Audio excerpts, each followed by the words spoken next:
The IPCA is important for our community because we want a role in conservation. We do have the processes and mechanisms in place to help manage and protect our lands and area.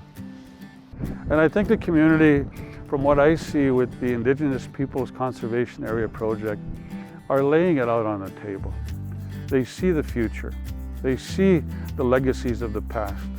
They continue to hang on with the strengths that they have that they know will work as it relates to having a relationship with the land. The local Indigenous people know a whole lot more about these forests than we do. But when they're dealing with government and when they're dealing with the scientific community, they're expected to produce scientific facts. And so we're collecting numbers and data to complement what they already know about this forest. So we've come to Big Island here and we've discovered this stand of balsam fir, and we're collecting these small diameter tree cores from a few balsam fir. See, there's the pith or center of the tree, and this is the bark. Just inside the bark is the current year of growth, and there's a single tree ring per year.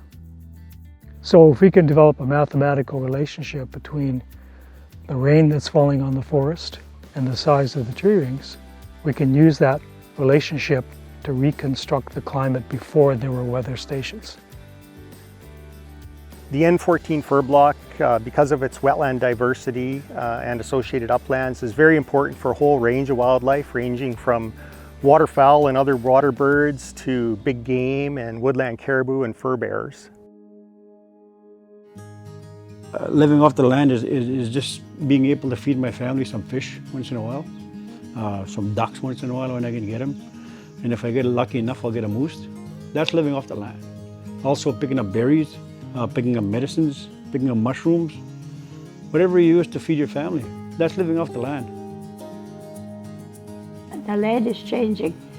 That's what the people live on, the land.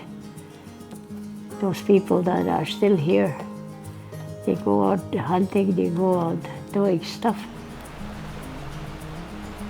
Wetlands are very biologically rich areas for wildlife and plants, so it's important to conserve them, to conserve that biodiversity.